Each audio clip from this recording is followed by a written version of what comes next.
Good day, dear readers, viewers, watchers, and listeners. I so very much pray all is well with you and yours out there. We are going to continue today in the book entitled The Sacraments of Eternity. We are still in the chapter, The Blood is Red. Let us continue. Let us resume play. Excuse me. Let us begin. According to Peter.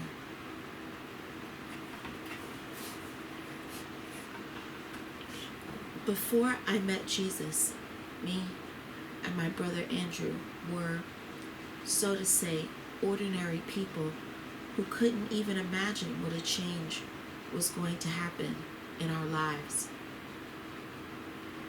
I should confess that we believed Jesus later, not at our first encounter with him.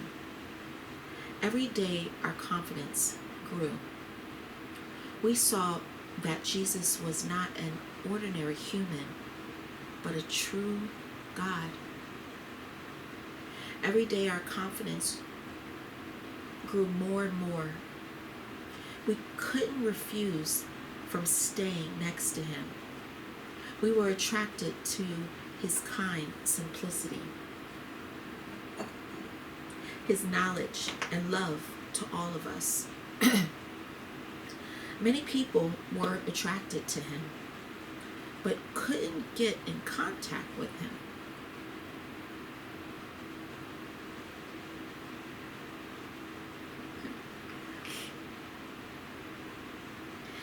They were either beaten or killed by the opposing force, which was very strong at the time. We understood it, though to stop the process and to turn the time back was impossible. At times, we managed to do something and were thrown by stones.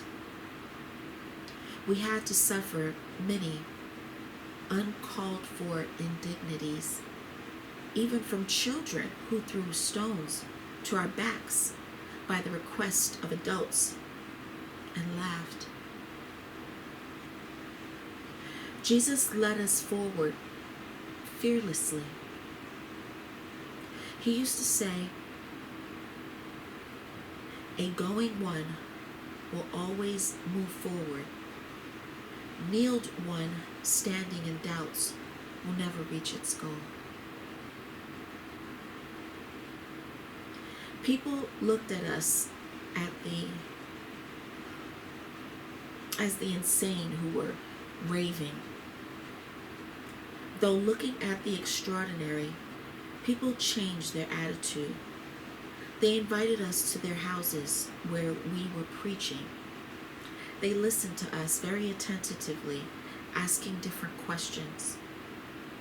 There were crowds of people standing at the house where we were preaching. We longed to see Jesus. We, the disciples, were so rejoiced with this change. It raised our spirit and made it much stronger. Watching Jesus, I noticed that every time he looked different.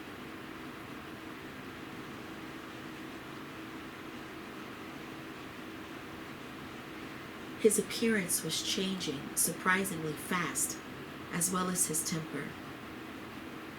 At times, he sat in solitude and we didn't even see him. When he used to appear next to us, he warmed us with his kindness and wise talks. We tried to remember because we knew we would need it in our future life.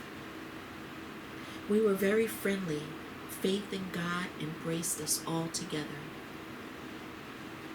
Wherever we were, we kept being true to ourselves. We knew exactly what we were doing and who we were doing it for. The priesthood was outraged. They considered it as a humiliation. Once, preaching with Andrew in Jericho, we were beaten senseless. Andrew was crying and laughing. He said, "Peter, we are stronger than they are." Obviously, priests wanted to erase us from the face of the earth. However, they were deeply mistaken and were drowning in their own delusion. We kept spreading all the most humane and righteous over the planet Earth. Belief is a teaching which is eternal, similar to life. Belief is a teaching, and it is eternal. Seeds of confidence give fruits of pure revelation. It is amazing, but only a small part of people understand it. Those who don't try to harm and blur this purity without the understanding of the life essence. You may be a non-believer, but you're still a human. We are living under God and His force. Everything that you hear and see, how can you doubt in yourself and God? Open your souls for the heavenly kingdom, for God and God's truth right, as our souls opened for everything. We can endure evil, but why? You'd better ruin evil to scratch. Otherwise, it will ruin you, and you will never know the greatest sacrament. The memory is the heart of the soul. The Holy Spirit. It is the continuation of the newly born.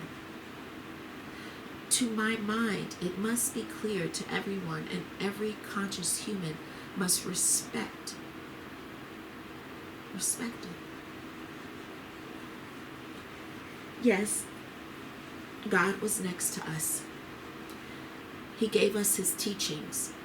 He shed His light not only to clear the earth from all sins, but with His coming, He admitted the sinners and showed them the path to the heavenly kingdom. It can't be shadowed. He admitted all of it. With no wonder, one can reach stars. They are very close. You only have to believe in the bright star and its light. It is not the warmth that heat. It's God's soul.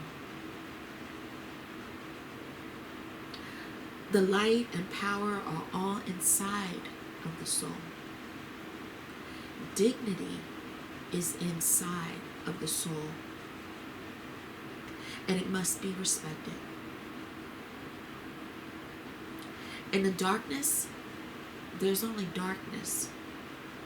In the light, everything of God's creation. The depth of these feelings to God must be rooted in a human. I didn't speak much. However, I succeeded in of these feelings to God.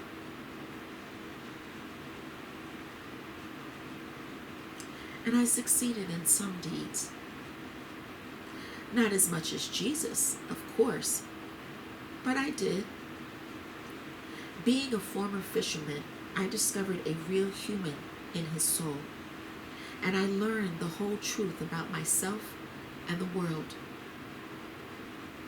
The great space illuminates us with its grace, and Jesus gave us dignity and the most precious gift,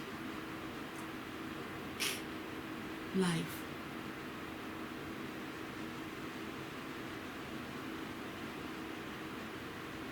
Our life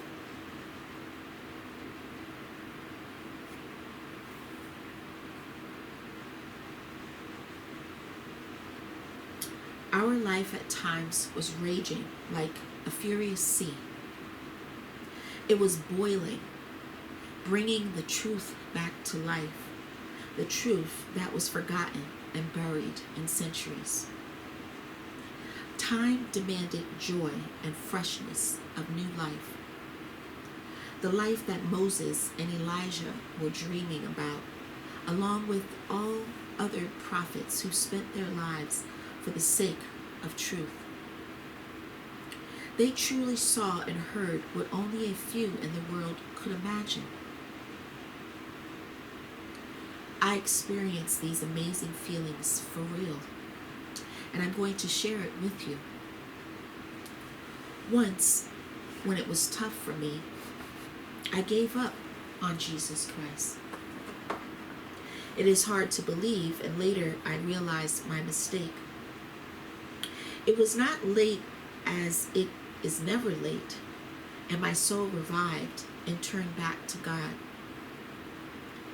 Jesus didn't offend me. He just proved again that he knows everything. We believed him even more. Of course, I was ashamed and felt embarrassed, but it took time to admit.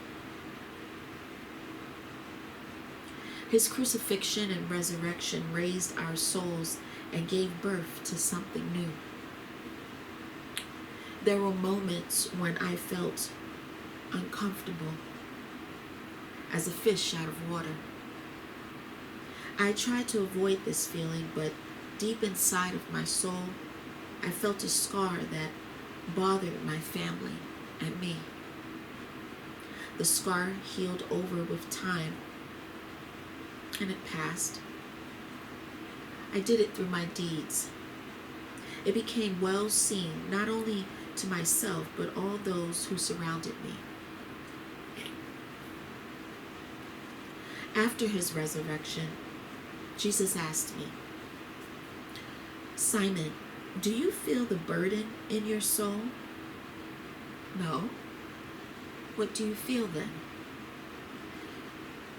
"Teacher, I can't explain it. My feelings seem to be in you, and your resurrection saved my soul." "Simon, do you believe now?"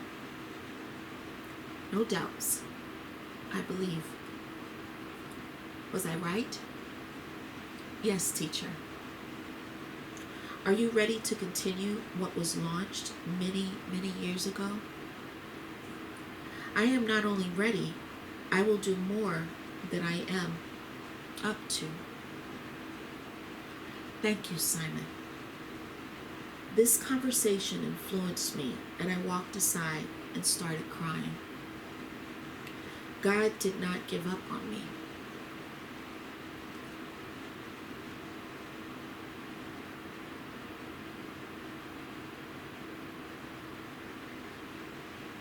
He understood me as a real disciple.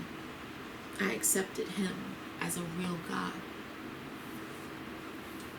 The time was running fast, and it seemed impossible to stop it. The time got our prints and our faith in them. We hoped for the best. Even after Jesus ascended to the heavenly kingdom, we didn't lose hope for being understood. Our life may be described as the following: holding in our hands the sacred mission initiated by Jesus, we preserve the honor of not a separate human, but the honor of the whole earth, the entire humankind. It was the meaning of our lives. God was the meaning of our life. The decision made by God is impossible to change. Our lives, the lives of his disciples, were in his hands. We understood much later what Jesus and our mind had told us about. We knew nothing vanishes without signs. can't vanish completely away without signs.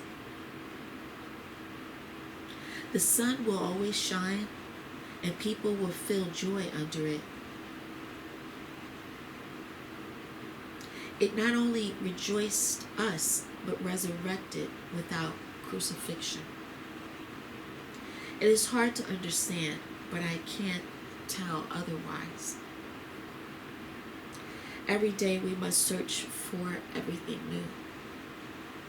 When you find this new, never hide it from people. Show them how we did it with Jesus. To love God means to love yourself and to love life, whatever form it has. Beyond earthly life, there is divine beauty and incomparable pleasure. God, the Holy Spirit, is there beyond the line of consciousness. This charm will stay with you in your immorality forever. It will never leave you, as it is the Holy Spirit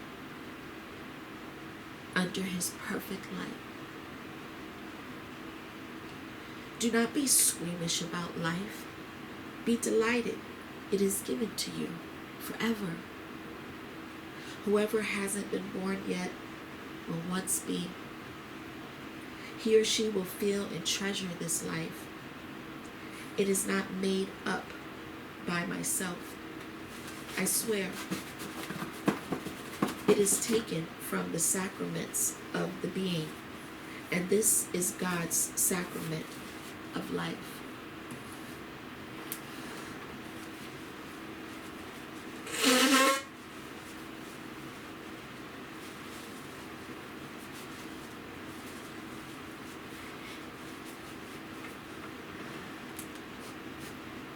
I have shared with you my musing, and you would ask, why? Think more profound, and you'll get it. A human can do much, and God can grant everything, including birth, death, immortality, and continuation. It must be accepted, this responsibility. It must be accepted responsibly and fairly. We grasp everything that was pronounced by Jesus Christ. He didn't hide any truth from us. Even the day of His crucifixion was a challenge beyond a human possibility.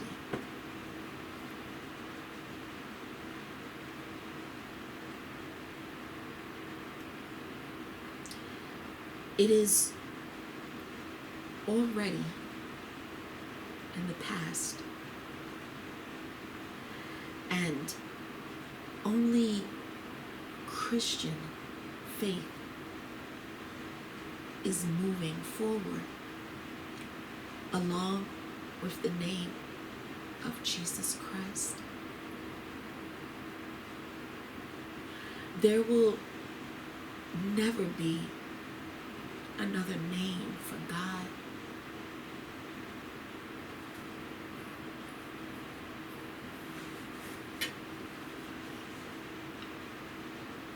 Jesus appeared in front of people and will stay till the time when the second son comes up to substitute the first one.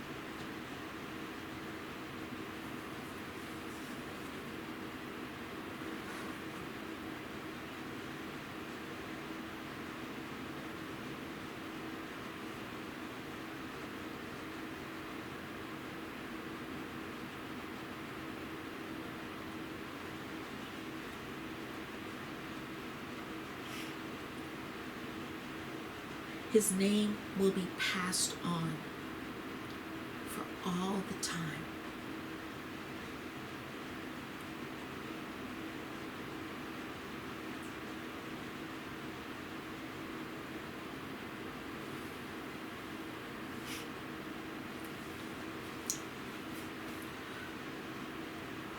Now, we need to get back to some moments from our life. Why am I telling you this? Because there's one thing above all of this: life, which was given to us by the truth of eternity, our God, the Overmind. Simon Peter, in the year 49 A.D.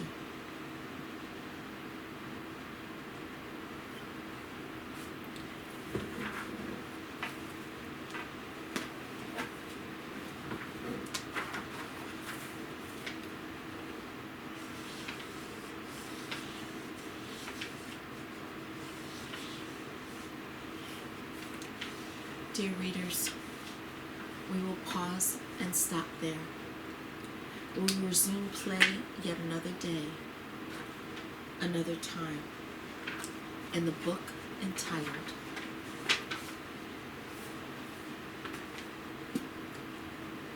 The Sacraments of Eternity.